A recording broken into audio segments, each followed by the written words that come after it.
Hey everyone, welcome back to my 360 vlog. I am here in Nashville, Tennessee at the Health ViVE 2023. Joined here by my first guest, Holly. Yes. And you want to introduce yourself? Yeah, hi, I'm Holly. I'm a producer for This Week Health, which is a series of podcasts for health system leaders and anyone who's in the health IT industry. We do interviews with a lot of people at this point. We've had over, I think, 600 interviews, and Wow. we have almost 300,000 downloads a year. So we do a lot of conversation. Really, everything is about amplifying great thinking to propel healthcare forward. So we just... All healthcare, not just cybersecurity, anything tech? Right. Cybersecurity, we talk to a lot of chief information officers, so CIOs. But we also talk to CISOs and CMIOs, really anyone in the information side. Okay. Cool. And what do you think makes healthcare special when it comes to technology? Because there's, we have a ton of different verticals, finance, Right. Retail, but healthcare is different. What do you say is different about it? I mean, one of the biggest differences that I find in healthcare is the relational piece of it. And it's just everybody's fighting on the same team. Yeah. There's so many technology industries out there that are dog eat dog, let's step on each other. But in healthcare, we want to help everyone be healthy. We want to, there's so many vendors here, and there's many that I've talked to that are in the same space, and they're like, yeah, they're technically our competitor, but they do this. And so when we don't do that, we send them there. It's a very collaborative feel. Because we're really all here trying to better healthcare, not be better patient care. Right? Yeah. It's all about health and patient care. Yeah. And now you have a partner with you. I do. Who's This is my service dog, Captain.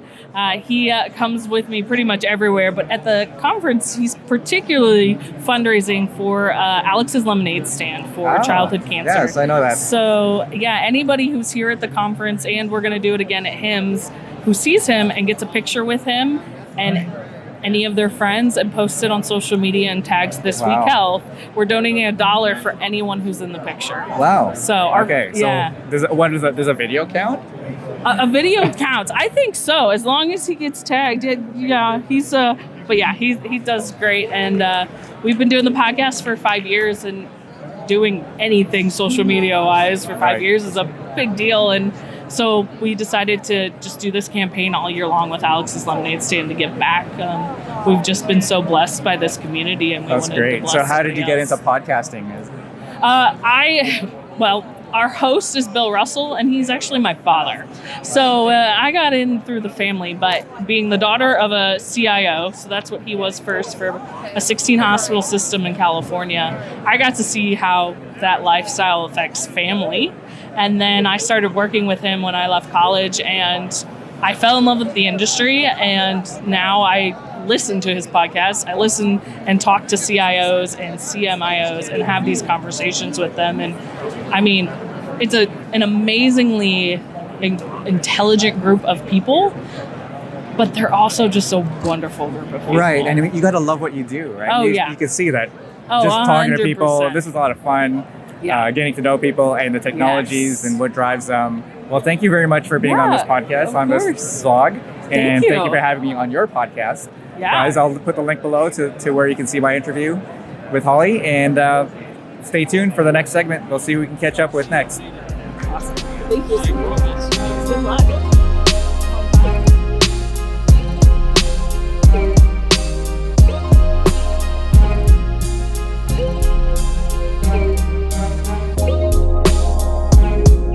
Hey everyone, we are inside a podcast studio here at Health ViVE, and I'm here with Saul. Do you want to introduce yourself and our podcast here that we've recorded? I would love to. Hey everybody, Saul Marquez with the Outcomes Rocket. We're a healthcare podcast and also a marketing agency, and just very much focused on healthcare, helping solve problems for those business owners of healthcare businesses that want to transform healthcare. Yeah, and it's kind of cool because I've never actually done a healthcare specific podcast. Earlier on the floor, someone had just interviewed me for another podcast in healthcare. So 2 in a row. Nice. How do you find the whole podcasting within healthcare going? It's fantastic. I started the podcast 6 years ago, and I did it because I wanted to do more. There was an opportunity to connect with people, and I have a love for healthcare, and it was a way for me to connect with people that were doing the work that I loved. And fast forward to today, we've had over 1,200 conversations that we've published. Wow. Yeah, we went all in. When we do it, we go all in with anything that we do. So the Outcomes Rocket symbolizes two things. It symbolizes the outcomes that we represent. So we cover how are you improving outcomes in healthcare, whether it's patient care or security and IT. How are you improving those outcomes? And then the rocket and the moon represent on our logo. It represents moonshots. Yeah. And rather than doing 10% more, going for 10x. And so the podcast is really centered around the people, such as yourself, that are innovating and improving healthcare for all of us. Yeah, and so the one thing I always ask people about, healthcare. Why is healthcare so unique compared to other verticals? What makes healthcare special? Yeah, great question, Damian. The thing that makes healthcare unique is really the fundamental part that it's universal. Unlike anything else, healthcare is something that we all share. You've heard the saying that your zip code is more likely to be a predictor of your health than your genetic code. Yeah. And it's all around us, from what we eat, who we spend time with, the environments that we're in, to our providers and the medications that we take. It is omnipresent, and no matter what angle you look at it from, it touches us, whether you're young or old. So a lot of my viewers are interns or students. You were telling me about it. Yeah. So how did you get into this podcasting world and being able to do 1,200 conversations? Yeah. And by the way, Damian told me how curious you guys are, and I applaud you all for asking him to do things like this, because it really does open up the world to what's possible. And so I got started in podcasting because I saw that it was an opportunity. You guys have probably heard of Clay Christensen, and he talks about his innovation and adoption model. And there's the early adopters, the early majority. Then there's a big cliff before you have the majority that adopts, and then the lagging piece. So that little kind of like piece of early adopters, I'm one of those, right? Like I do pride myself in finding those technologies that come up first. And when I saw podcasting, I was like, this is promising. Now, there's a statistic that actually shows a comparison of marketing channels. So you have social media, you've got advertising, you've got radio, you've got podcasting and video. The average attention span on social is about 6 seconds. The average attention span on radio is about 30 seconds. The average attention span on a podcast is 12 to 15 minutes. Wow. So what that says is podcasting is an incredible opportunity to establish what I call KLT with the people that you want to know, like, and trust. And when somebody listens to you that long, and then you're sitting across the table from them for dinner, and they're like, oh my God, I feel like I know you. Like I've been in situations like that where they're like, I feel like I know you. It's a medium that helps you establish intimacy and connection, and it's reproducible and scalable. So I love it. It's a great tool. That's awesome. So we just finished shooting a 15-minute segment roughly. Yeah, for your podcast, which is Outcomes Rocket. Yep. Outcomes I'll Rocket. put the link below in the description, and you can check out the full podcast that we did. But it was exactly like you said. It's like I've known you for such a long time, and the conversation was just natural. Yeah. Okay. Thank you, Saul, for joining me on this segment. Damian, thank you. It's great meeting you this week. Yeah, really nice to meet you, and for everybody listening, just do it. Like, don't wait. If you want to start one, just do it. Yeah. There's tutorials online. There's ways to figure it out. don't overanalyze it. Just do it. Follow your passion. All right. Thanks for tuning into the segment. We'll see who we can catch up with on the next segment.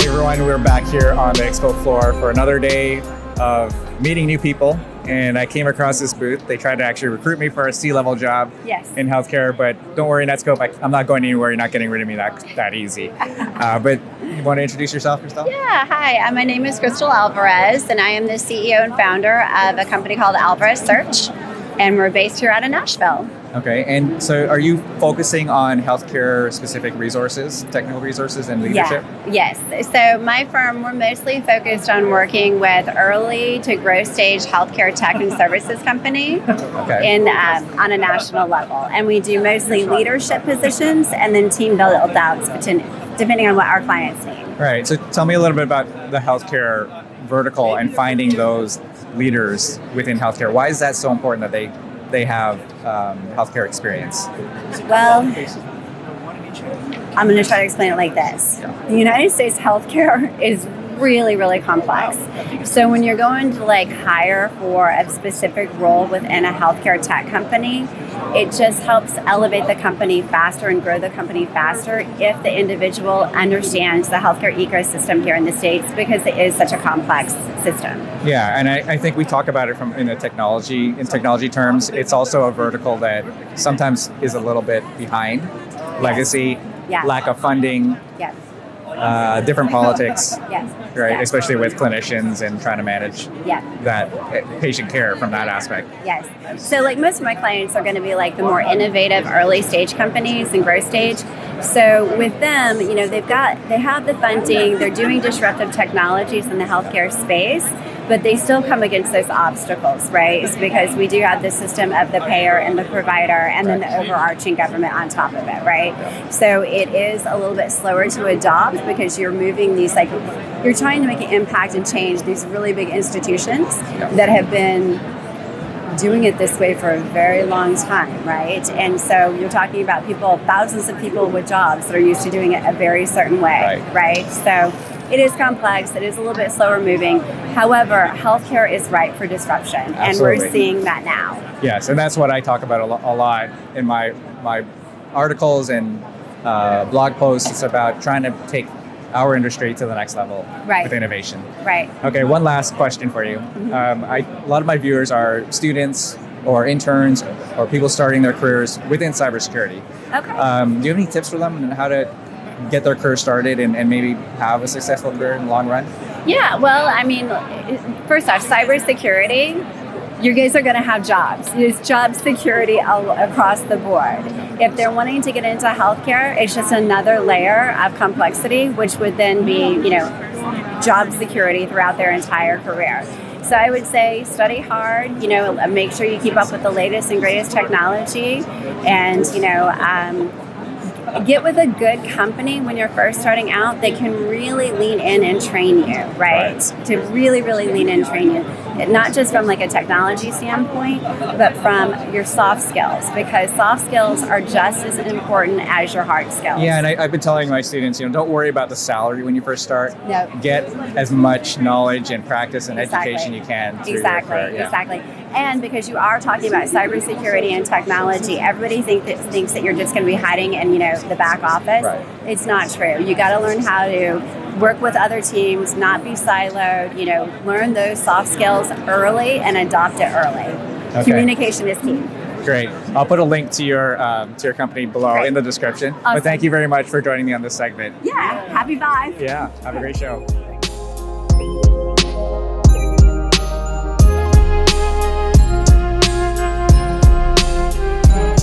Here I am for the last segment of this 360 vlog at Health ViVE in Tennessee, Nashville, Tennessee.